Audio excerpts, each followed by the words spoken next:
Hello and welcome back to Pin My Podfic. This is chapter 3 of I'll Bleed Wherever I Want to Bitch by TanaraRay. And of course, this is a mature rating. There's graphic depictions of violence. Be aware, this whole thing has graphic depictions of violence. And yeah, also I think this might be a bit like cracky, but mainly because of the shit that goes on mainly. So now, anyways, onto the chapter.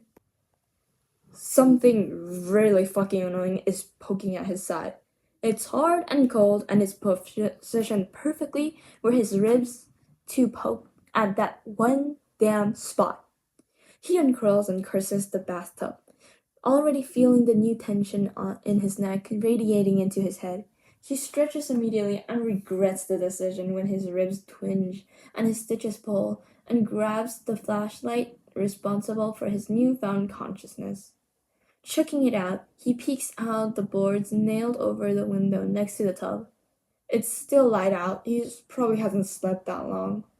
He'll have to wait for the sun to set before going out again. He has to get something else to wear than the stupid onesie. It sticks out way too much and immediately marks him as non-civilian. If he wants to go out, he needs to blend in as much as possible. He doesn't want a repeat of Brick House Bitch. Until then, however, he's going to sit here and think about what the ever loving fuck is going on with his quirk. Because he can fucking feel the spark, so something has to happen, right? It's igniting, just not his sweat. Rifling through his plastic bag, he comes up with a can of corn, however the fuck that thing got into his bag. He cracks it open and pops a few kernels into his mouth, washing them down with some water. He'll need energy for this. Then he deposits the bag and his snack on the floor next to the tub and sits straight. He splays his hand on his thighs, palms up, and studies them carefully for anything unusual. His calluses are still there. They're still broad and strong, still scarred in places due to cooking accidents or old quirk injuries. They look the same. They are still his fucking hands. So why aren't they doing their job? He flexes his right, then his left, then raises both and concentrates on the spark. It's usually white hot and leaves a pleasant stain, like balsams on bruises. The sensation is still there, but different. There's no release, no sting, no white hot. It's just a white hot flare up with no fucking results. Like a lighter in the wind blown out before he can do shit. He just a glorified fucking lighter now? Icy hot Timu version? Fuck, the extras would never let him live it down. Maybe he just needs something to light up? The boards on the window look dry. Dry as fuck. Should he add arson to his growing criminal record? Well, if it's there already, Katsuki doesn't do shit by halves. If he has to break his own moral code, he'll do it right. Cause this is about survival and he's done plenty reprehensible shit for that. He presses his palms to the board and sets off the spark. The white hook comes, the sting does too. And then the board bursts into flames with a resounding crack. And Katsuki is abruptly reminded on the fact that this is his fucking hideout and he's destroying me right now. God fucking damn it. He needs something for that fucking head injury right the fuck now. Scrambling out of the tub, he collects his shit and the metkin and flees the room, which is already gaining unbearable temperatures. Fresh out on the dingy streets, he takes a deep breath of alley stink. So he's not quirkless. Just half? How the fuck did he lose half his quirk? The questions are fucking piling like horse shit. And he just wants some answers. God damn it, like, at least once.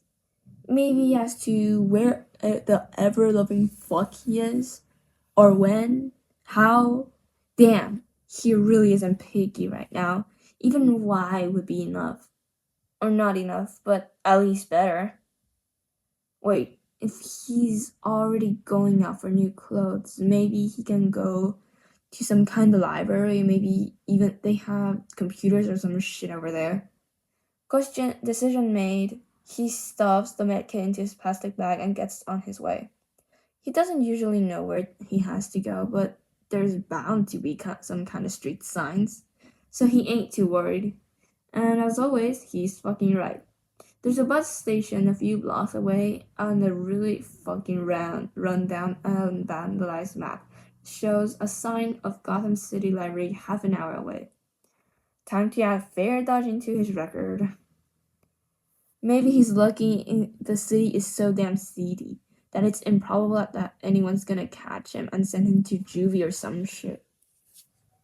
He waits maybe 5 minutes for the train and boards the compartment he deems empty enough, only populated by 2 homeless men who are very unlikely to snitch, and a very obviously sleep-deprived teenager who probably won't even remember the ride. They are joined by 2 bulky women halfway through, but Katsuki can tell they're armed, so he isn't worried. Damn, this shit is so fucking illegal. But also the first stroke of luck he's had here, so he can't even be too mad about it. He gets out at the right stop, Gotham City Center or some shit like that, and is greeted by marginally less fucked up platforms and streets that still reek of crime and misery anyways. Not a single cop or security officer in sight. Fucking bitches. But right now, this is working in Katsuki's favor. Especially because he still has to get some other clothes. The homeless people and the bulky women are giving him weird looks on the train, and Katsuki's pretty sure they weren't racist.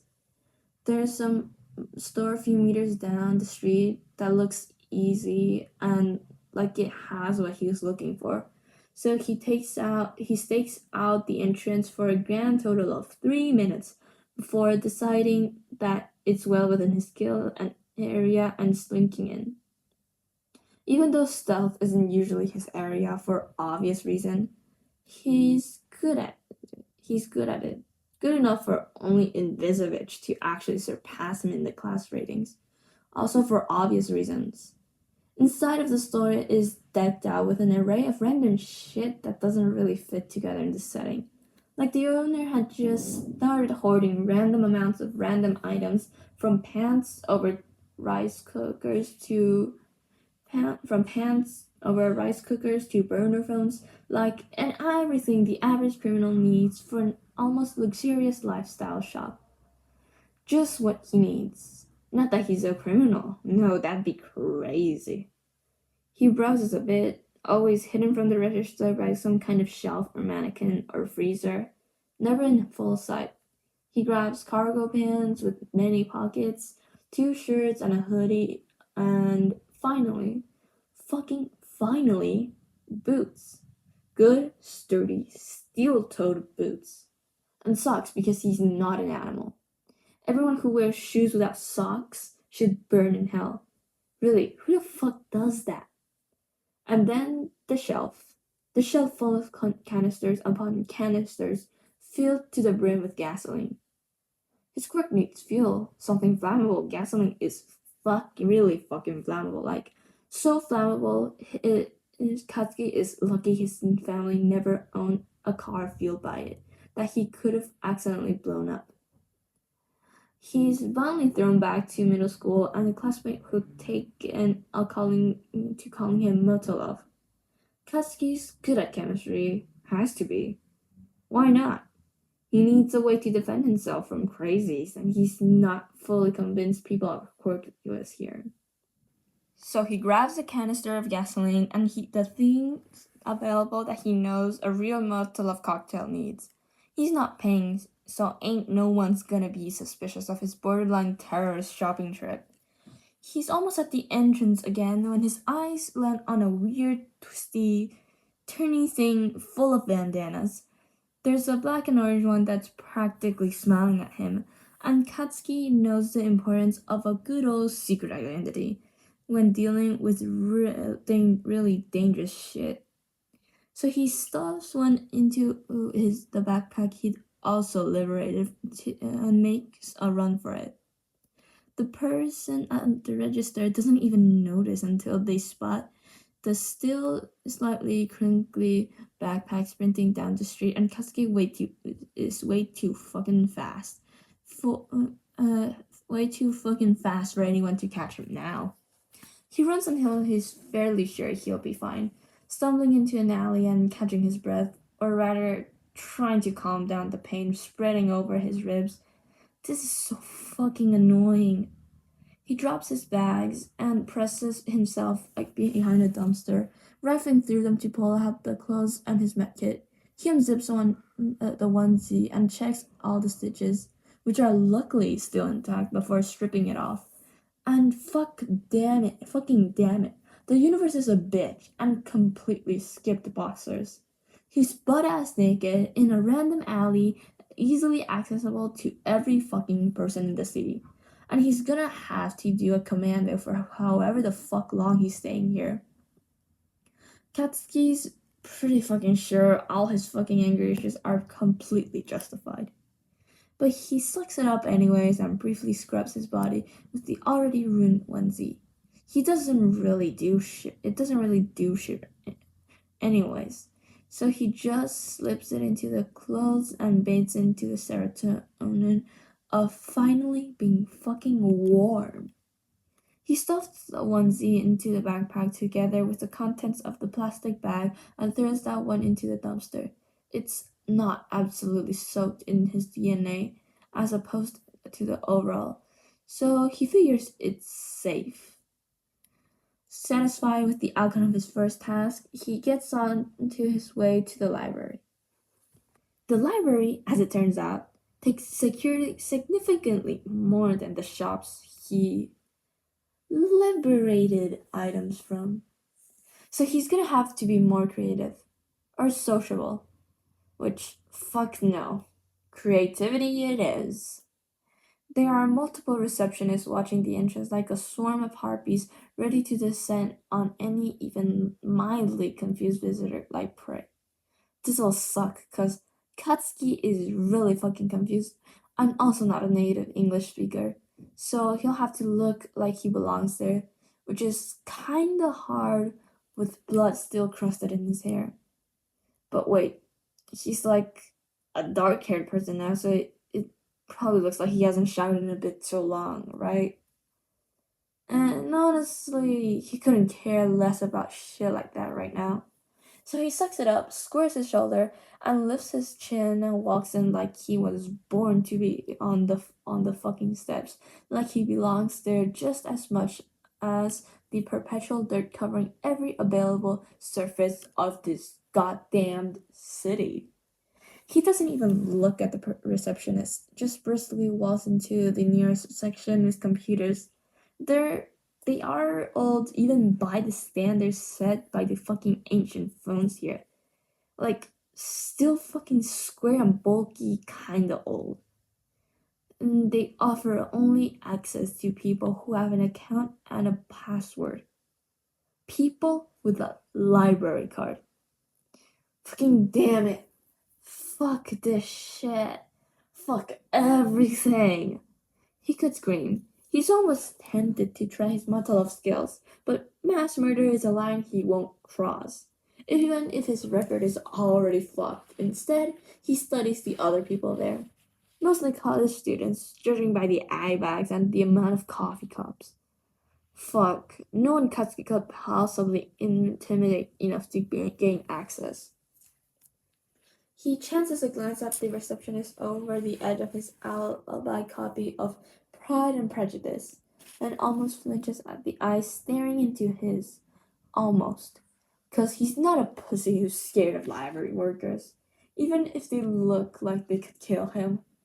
This particular one is Ginger with glasses and a wheelchair, staring at him like she wants to see his insides, and maybe also touch them violently, with a blade.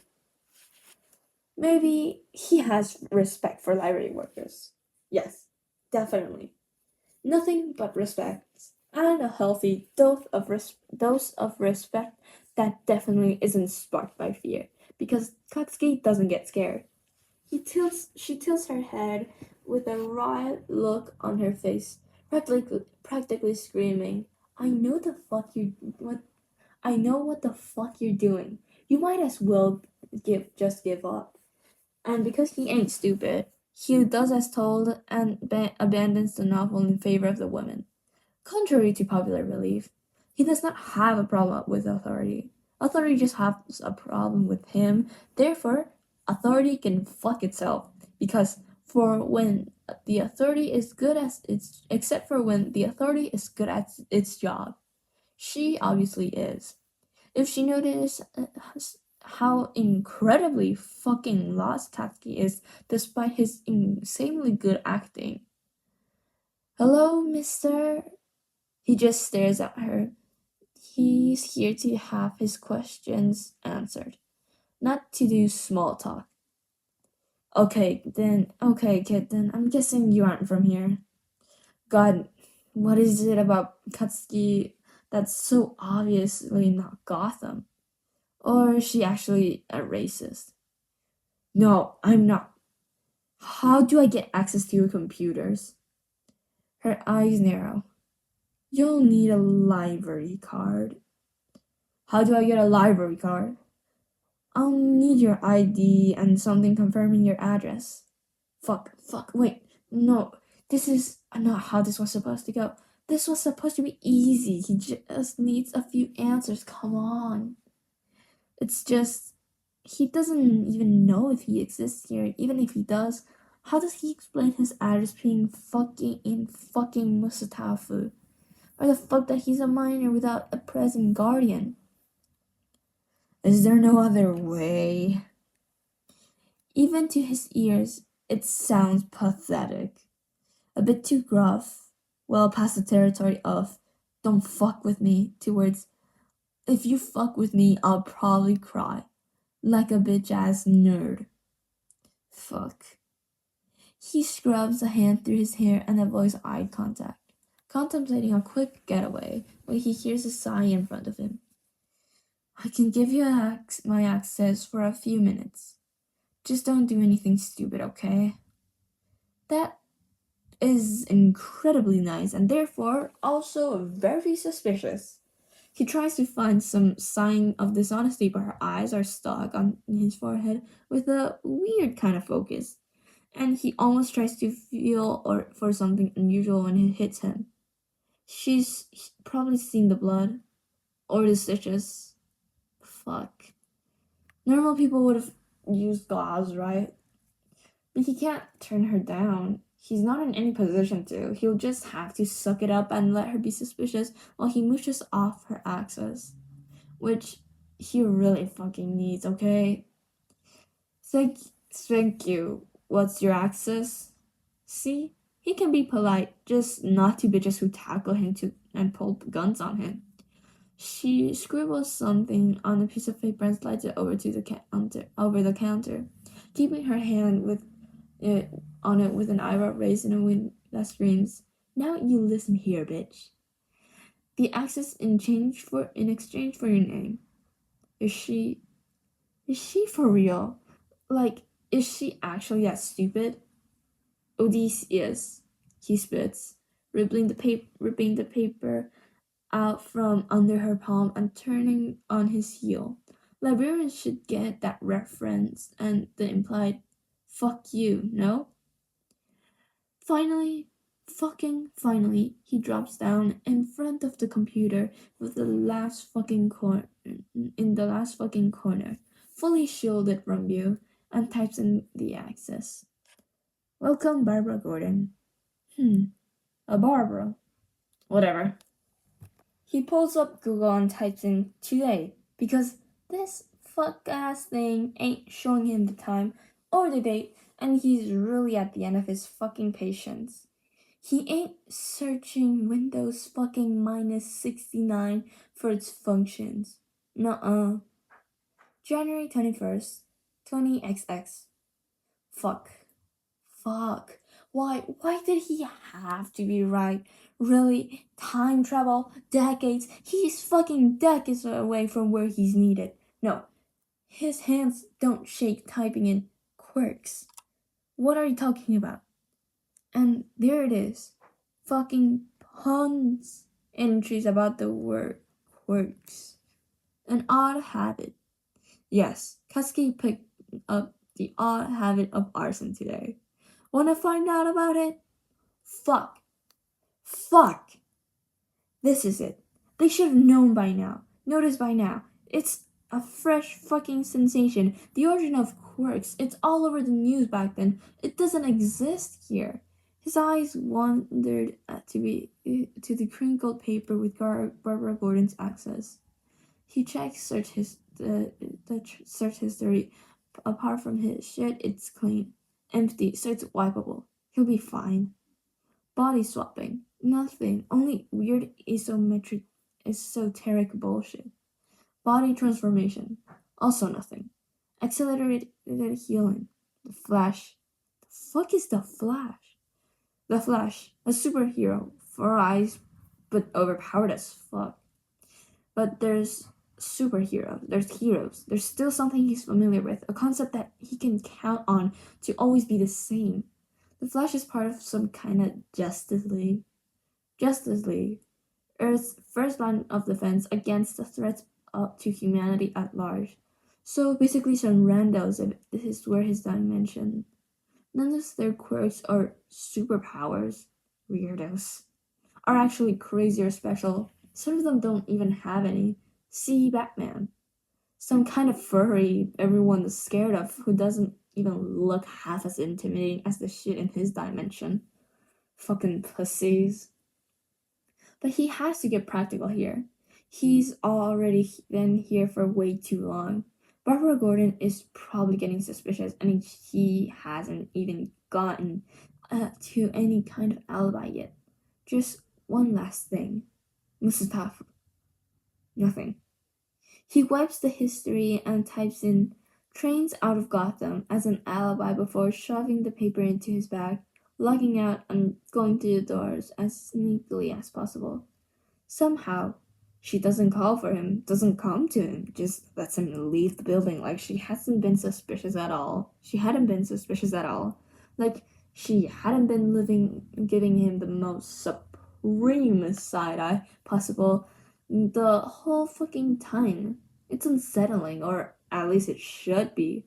Should alert some kind of bells in his stupid fucking head. That shit like that. That fucking kind of luck doesn't usually happen to him, but his head is still screwed, still bleeding, and also filled up with blood, and good old existential spiral about how the actual fuck he ended up in another dimension, time, and body, while still retaining so much of his old self, which won't be born for a few decades. Fuck. Maybe Brickhouse Bitch is right. Maybe the alley he woke up in is relevant. Maybe there'll be a nice machine to take him back. Maybe he'll get there and someone will stab him and he'll magically end up back home. Maybe he'll die and reappear in his actual fucking coffin. Maybe he'll get another chance over there. He's grasping at straws. He knows he struggles with the way it's so unfamiliar, but he can't lose hope here.